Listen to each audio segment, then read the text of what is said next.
अस्सलाम वालेकुम। आज हम एक्सरसाइज 3.2 का क्वेश्चन 16 और 17 करेंगे। क्वेश्चन 16 में आपसे कह रहे हैं कि show that the area of the parallelogram form by the straight lines y equals m x plus a, y equals m x plus b, y equals n x plus c and y equals n x plus d is this. ये numerically आपको show करना है कि area होना चाहिए एक parallelogram का, जबकि आपको चार साइड्स की इक्वेशंस दी हुई हैं। अब आपको पता है कि देखें ये पैरेललोग्राम में अपोजिट साइड्स जो है इक्वल और पैरेलल होती हैं, तो इन दोनों लाइंस के स्लोप्स m हैं, तो ये दोनों पैरेलल लाइंस में लिखेंगे।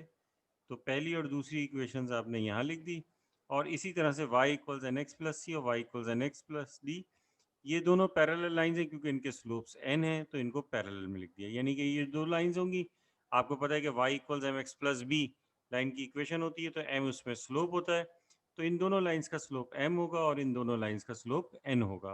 आपको निकालना क्या है? पैरेललोग्राम का एरिया निकालना है, जो कि इसके बराबर होना चाहिए। अब ये बात आप जानते हैं अच्छी तरह, हम सब जानते हैं कि जो पैरेललोग्राम है उसमें क्या होगा कि अगर हम इसको डायगोनल से हाफ कर दें तो हमारे पास ये एक ट्रायंगल आ जाएगा, ट्रायंगल ए डी बी या ए बी डी, जो भी आप कहना चाहें। तो हमारे पास ये एक ट्रायंगल आ जाएगा, और अब हम और ये दोनों ट्रायंगल इक्वल होंगे, तो अगर एक ट्रायंगल का एरिया निकाल लें, उसको 2 से मल्टीप्लाई कर देंगे, तो हमारे पास पैरेललोग्राम का एरिया आ जाएगा। ठीक है, तो इसका मतलब ये हुआ कि इस ट्रायंगल ए बी डी का एरिया निकालने के लिए हमें इन कोऑर्डिनेट्स की ज़रूरत होगी, पॉइंट्स की। तो हमने पहले पॉइंट ए लिया, ये पॉइंट ए किसका है? इन दोनों का पॉइंट ऑफ इंटरसेक्शन है। तो इसको और इसको सॉल्व करेंगे, तो हमने कह दिया कि लाइन ये जो y equals n x plus d, इसको 1 कह दिया आपने, और दूसरी लाइन है y equals m x plus a, इसको इक्वेशन 2 कह दिया आपने, और इसके बाद इन्हें सब्ट्रैक्ट कर दीजिए। जब सब्ट्रैक्ट करेंगे तो इनके साइन चेंज होंगे, ये y से y कैंसिल हो जाएगा, और आपके पास अब यहाँ पर आ जाएगा 0, और यहाँ पर आ जाएगा n x minus m x, और फिर उसके बाद प्लस डी, और फिर माइनस ए। अब ये जो दोनों x वाली टर्म्स हैं उधर ले जाएं, और उधर ले जाने के बाद इनमें से x कॉमन ले लें। तो जब x इनमें से कॉमन लेंगे तो ये हो जाएगा m माइनस एन, क्योंकि माइनस एम एक्स हो जाके प्लस एम एक्स हो गया, प्लस एन एक्स हो जाके माइनस एन एक्स हो गया, जबकि दूसरी तरफ d माइनस ए है। अब इसके बाद यहाँ से आपको मिल जाएगी x की वैल्यू, और वो कैसे मिलेगी? x equals d minus a divided by m minus n। इससे आपको x की वैल्यू मिल गई।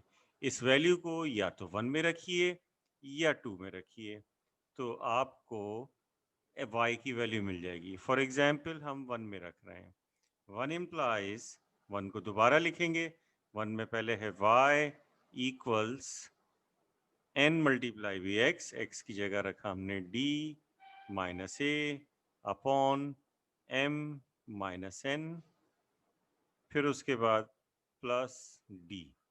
अब इसके बाद इसे सिंप्लीफाई कीजिए, यानी कि इसका एलसीएम ले लीजिए, तो y बराबर हो जाएगा, n को अंदर मल्टीप्लाई कर दीजिए, तो ये हो जाएगा n d minus m a, फिर प्लस ये एम माइनस एन डी से मल्टीप्लाई होगा, तो ये हो जाएगा m d minus n d divided by m minus n. तो अब आपके पास यहाँ क्या आ जाएगा? देखें, ये कुछ कैंसिल हो रहा है, ये प्लस एन डी से माइनस एन डी कैंसिल हो गया, और इन दोनों में से अगर आप कॉमन निकाल लें d, तो m माइनस एन आ जाएगा। तो y बराबर हो जाएगा d कॉमन लेने के बाद m, d आपने कॉमन ले लिया, तो ये हो जाएगा m minus n divided by m minus n। ये m माइनस n से m माइनस n कैंसिल, तो इस तरह से अब आपके पास y की वैल्यू आ गई d। ठीक है, हमने x की वैल्यू निकाल ली, ये हमारे पास x की वैल्यू आई थी और ये y की वैल्यू, तो पॉइंट A के कोऑर्डिनेट्स हमने लिख दिए। तो A के कोऑर्डिनेट की x वैल्यू है d minus a divided by m minus n, comma इसकी y वैल्यू d। तो देखिए आपने इन दोनों को सॉल्व किया और A के कोऑर्डिनेट्स निकाल लिए। अब आप इन दोनों को सॉल्व करेंगे, तो देखिए इन दोनों को जब सॉल्व कर रहे होंगे तो फर्क क्या आएगा? ये जो एक पहली इक्वेशन है इसमें फर्क आएगा, और फर्क क्या होगा कि सिर्फ D की जगह C आ जाएगा और बाकी दूसरी इक्वेशन यही है। तो इसका मतलब ये हुआ कि जो पूरा प्रोसीजर है इसमें कोई तब्दीली नहीं आएगी। तो इसका मतलब ये हुआ कि बी के कोऑर्डिनेट्स निकालने के लिए सिंपली क्या करना पड़ेगा, जहां डी है वहां वहां आप क्या रख देंगे, सी रख देंगे। तो आपने लिखा for coordinates of B, coordinates of B we put D is equal to C. तो डी की जगह सी पुट कर दीजिए। तो b के कोऑर्डिनेट्स अब क्या हो जाएंगे, c minus a divided by m minus n comma c। फिर उसके बाद अब देख लीजिए d के कोऑर्डिनेट्स निकालने हैं। तो जब d के कोऑर्डिनेट्स निकालने होंगे तो इन दोनों को सॉल्व करना पड़ेगा। तो a वाले में और इसमें क्या फ़र्क है? इन दोनों में फ़र्क ये है कि इसमें देखें, इसमें y equals n x plus d पहले में भी था इक्वेशन 1 में, अभी भी है। दूसरी मर्तबा इक्वेशन, पहली मर्तबा इक्वेशन थी एम एक्स प्लस ए, अब है m x plus B.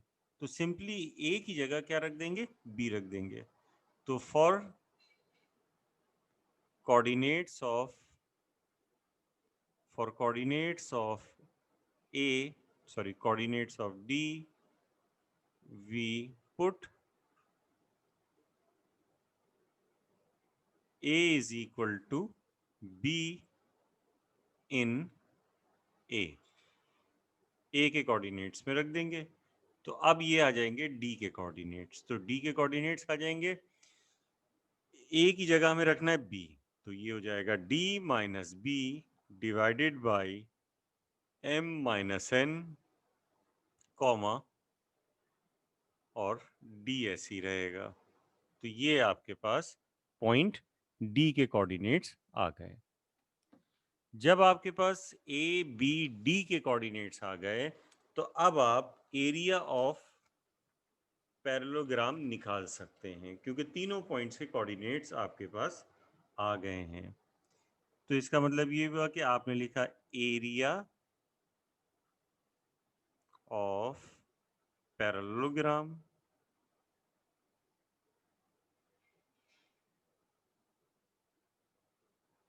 Area of parallelogram a b c d is equal to 2 times area of triangle, area of triangle ADB, या आप ए बी डी कर दें, उससे कोई फर्क नहीं पड़ता, किसी भी तरीके से आप। तो एरिया अब ये आ जाएगा हाफ, यानी कि ट्वाइस ऑफ 1/2, तो 1/2 लिख दिया। और फिर x1 y1 1, तो ए के कोऑर्डिनेट्स x1 y1 1 हो गए। तो ये हो जाएगा d minus a divided by m minus n, फिर d और फिर 1। इसी तरीके से अब आप b लिख दें या d लिख दें, उससे कोई फर्क नहीं पड़ता, b के कोऑर्डिनेट d के, ज़्यादा से ज़्यादा जो है वो एरिया का साइन चेंज आएगा। तो तो एरिया का साइन जो है वो आप चेंज कर सकते हैं, इससे कोई फ़र्क नहीं पड़ता है। तो अब आपके पास ये आ जाएगा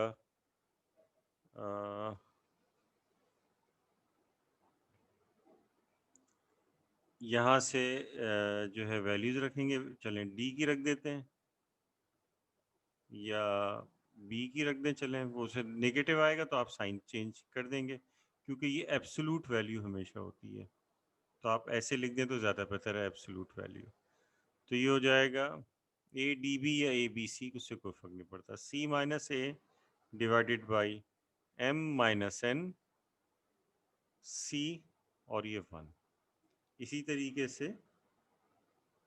और ये हो जाएगा d minus b, d minus b divided by m minus n, और फिर उसके बाद ये है डी,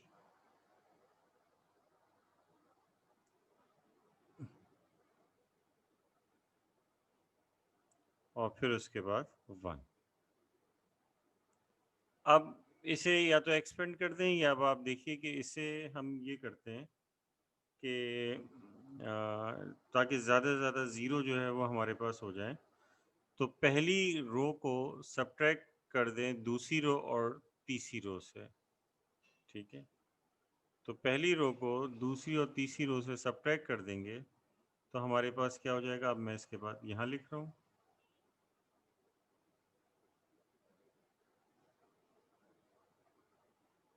क्योंकि आप डिटर्मिनेंट की जो प्रॉपर्टीज़ होती है वो प्रॉपर्टीज़ यहाँ पर अप्लाई कर सकते हैं। तो उन प्रॉपर्टीज़ के मुताबिक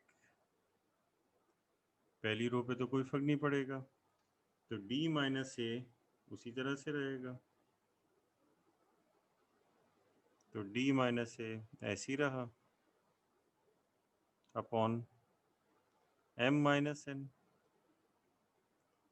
फिर ये डी ऐसे ही रहेगा, फिर ये 1 ऐसे ही रहेगा, फिर इसमें से ये माइनस कर देंगे, तो जब ये माइनस करेंगे तो डिनोमिनेटर सेम है, ये ऐसे ही रहेगा एम माइनस एन, और ये हो जाएगा सी माइनस ए माइनस डी माइनस ए, और ये हो जाएगा सी माइनस डी, और ये हो जाएगा 0। इसी तरह से नीचे m माइनस एन है, इसमें से भी जो है ये माइनस करेंगे, तो ये हो जाएगा आपके पास d माइनस बी, इसमें से माइनस करेंगे d माइनस ए, और ये d माइनस डी 0 हो जाएगा, और ये भी 0 आ गया। ये आपने एक्सपेंड, ये जो फर्स्ट रो में से, यानी कि इसमें क्या दे सकता हूँ मैं, हमने क्या किया, R2 minus R1 and R3 minus R1, यानी कि R2 और R3 यानी रो 2 और रो 3 इन दोनों में से रो 1 को सब्ट्रैक्ट कर दिया। अब फर्दर आगे देखते हैं, इसे सिंप्लीफाई कर लेते हैं ताकि फिर उसके बाद इसे एक्सपेंड कर देंगे, तो ये जाएगा D minus a divided by M minus n d 1। अच्छा, ये साइन चेंज हो जाएगा, ये प्लस ए से माइनस ए कैंसिल, तो यहाँ आ जाएगा c minus d upon m minus n, नीचे क्या होगा, ये माइनस डी होगा, माइनस डी से plus d cancel, minus minus plus a हो जाएगा, ये प्लस ए हो जाएगा तो प्लस ए लिख दीजिएगा, फिर माइनस बी, नीचे आ जाएगा एम माइनस एन, यहाँ बचेगा सी माइनस डी, और यहाँ बचेगा 0, ये 1, सॉरी ये भी 0 हो गया, ये भी 0 हो गया। अब इसे एक्सपेंड कर दीजिए, आप किसके ज़रिए एक्सपेंड कीजिए, आप इसे एक्सपेंड कर दीजिए कॉलम 3 के ज़रिए, तो कॉलम 3 के ज़रिए एक्सपेंड करेंगे तो 1 लिखेंगे, फिर उसके बाद ये रो छोड़ देंगे, ये कॉलम छोड़ देंगे, इनको आपस में मल्टीप्लाई करेंगे तो ये 0 से मल्टीप्लाई हो गए 0 हो जाएगा, फिर माइनस का साइन, फिर ये दोनों आपस में मल्टीप्लाई होंगे, तो ये हो जाएगा c minus d multiply by a minus b divided by m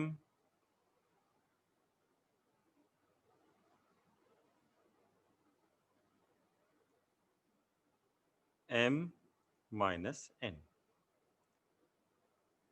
bracket close कर दीजिए। अब देखें क्या होगा ये। इसके बाद आप ये देखिए कि ये आ जाएगा c minus D minus c minus d times a minus b divided by m minus n।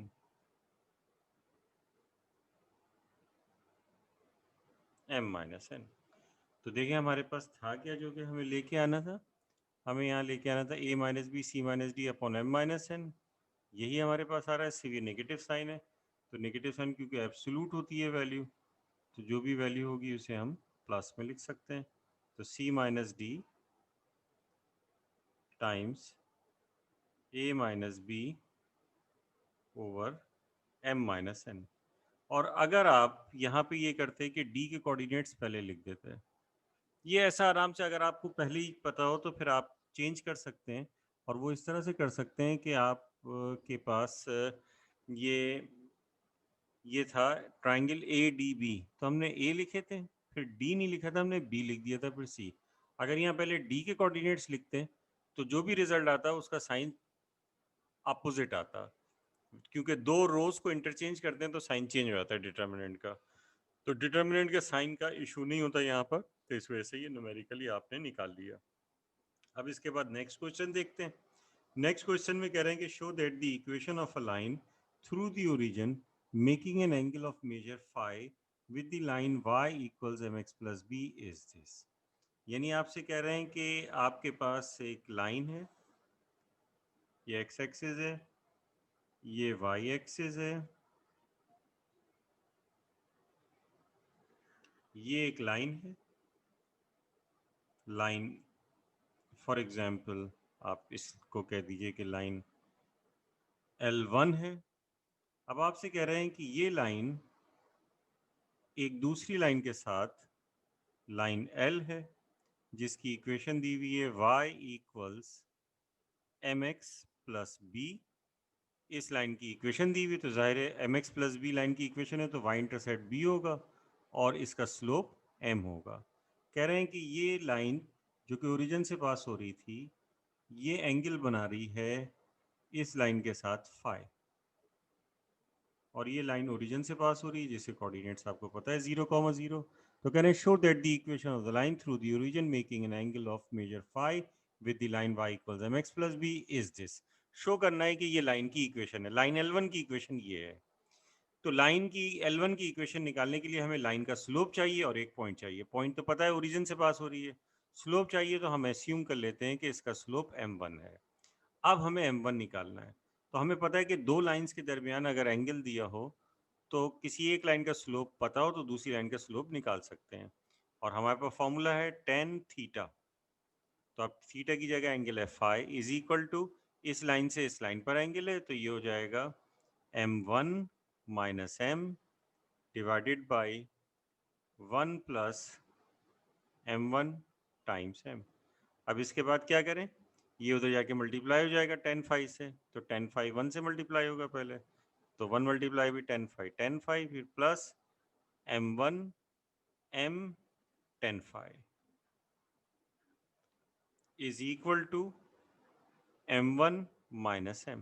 Minus m को उधर ले जाइए और ये टेन फाइव वाला m1 वाली टर्म को दूसरी तरफ ले जाइए, इसी के आगे मैं लिख रहा हूँ। तो अब आपके पास ये आ जाएगा m plus ten five equals m1 minus m1 times m tan five. अब जो राइट हैंड साइड है इसमें से आपको नज़र आ रहा होगा कि m कॉमन, तो m plus ten five is equal to m1 common आ गया क्योंकि इसकी वैल्यू हमें निकालनी है, तो 1 माइनस m टेन फाइव। अब इसके बाद ये इधर मल्टीप्लायर है, उधर जाके डिवाइड हो जाएगा। तो m1 की वैल्यू आ जाएगी m plus 10 phi divided by 1 minus m 10 phi. ये इस लाइन का स्लोप आ गया। इस लाइन के ऊपर एक पॉइंट मौजूद है। पॉइंट स्लोप फॉर्म की से हम इक्वेशन निकाल सकते हैं। तो हमने लिखा बाय पॉइंट स्लोप फॉर्म। तो स्लोप पॉइंट फॉर्म के मुताबिक इक्वेशन होती है y minus y one equals m times x minus x one. यहाँ स्लोप क्योंकि m1 है तो m1 लिख दीजिए। अब यहाँ वैल्यूज बस पुट कर देंगे y माइनस वाई वन, तो x1 y1 जीरो है क्योंकि ओरिजिन से पास हो रही है। m जो कि स्लोप था तो ये m plus 10 phi divided by 1 minus m 10 phi multiply भी x minus zero. x minus zero x हो जाएगा, y माइनस ज़ीरो y हो जाएगा, x मल्टीप्लायर है उधर जाके डिवाइड हो जाएगा। तो इस तरीके से आपके पास ये आ जाएगा y upon x equals m plus 10 phi divided by 1 minus m 10 phi. ये आपने इक्वेशन निकाल ली और आपको शो करना था कि यही स्ट्रेट लाइन की इक्वेशन है। तो ये आ गई। तो इस तरह से क्वेश्चन 16 और 17 हमने कर लिया। अगर आप मज़ीद क्वेश्चंस करना चाह रहे हैं तो हमारे चैनल को सब्सक्राइब कर लीजिए। अगली आने वाली वीडियो में हम आगे के क्वेश्चन इंशाल्लाह उनकी वीडियोस बनाएंगे, उनके लेक्चर्स बनाएंगे। अगर आपको हमारी वीडियो पसंद आई तो इसे लाइक कीजिए, अपने ग्रुप्स में शेयर कीजिए। अल्लाह हाफिज़।